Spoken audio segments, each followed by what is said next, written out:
Bonjour à tous, une très belle année 2023. J'espère que vous avez passé des très belles fêtes avec vos amis ou en famille et que ce début d'année commence de la meilleure des façons pour vous. Je voulais revenir vers vous en ce début d'année pour vous expliquer les raisons pour lesquelles nous ne finançons actuellement plus de nouveaux immeubles sur notre plateforme et notamment sur le marché primaire. Sur la fin d'année 2022, l'autorité des marchés financiers, qui est le régulateur financier français, a statué sur le fait que les plateformes sous forme de revenus futurs ou sous forme de royalties, ce qui est le modèle de Brix.co, ne peuvent pour le moment plus opérer. En effet, l'autorité des marchés financiers considère que ces plateformes, donc les plateformes de royalties, sont assimilables à des plateformes qui opèrent sous forme d'obligations. Une obligation est un titre financier et donc à ce titre-là, les plateformes ont la nécessité d'obtenir un agrément pour exercer leurs activités.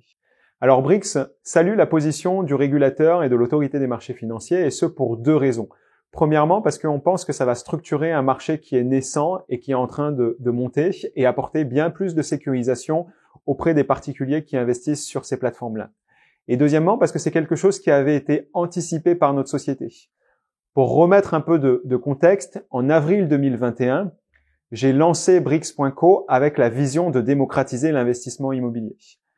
On a collecté beaucoup d'argent très rapidement avec un nombre d'investisseurs important. Et donc notre volonté, c'était vraiment de montrer le professionnalisme de notre société et toutes les couches de sécurité qu'on apporte. Et donc c'est la raison pour laquelle, quand on a voulu accélérer sur notre développement, on a regardé ce qui se faisait en termes d'agrément auprès de l'autorité des marchés financiers, qui est la référence sur le secteur.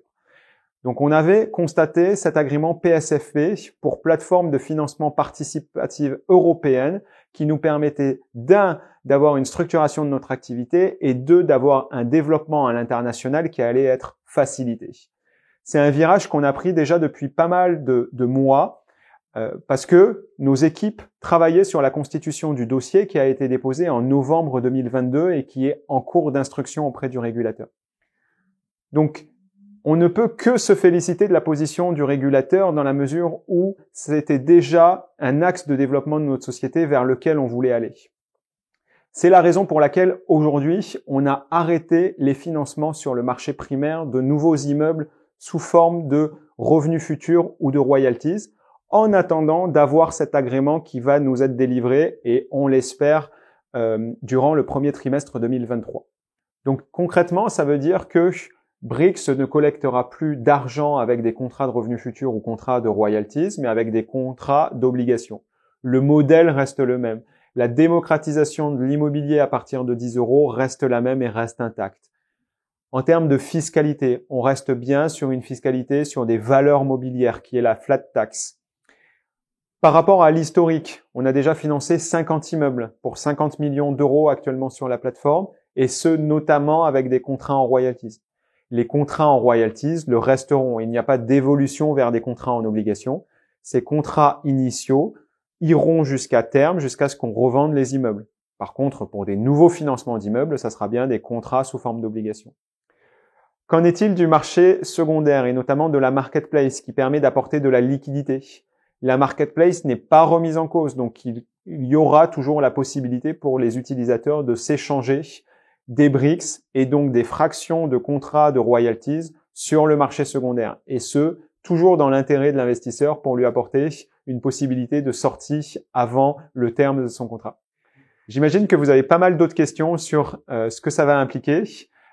Sachez qu'on va revenir vers vous de manière plus exhaustive et en détail pour expliquer tout ce que ça implique et ce que ça change. Point par point, et sachez également que pendant ce laps de temps où on finance plus des nouveaux immeubles, on est en train de mettre en place plein de choses, que ce soit pour la sécurité des utilisateurs ou que ce soit pour le développement futur de Brix en France et à l'international. On a plein d'idées.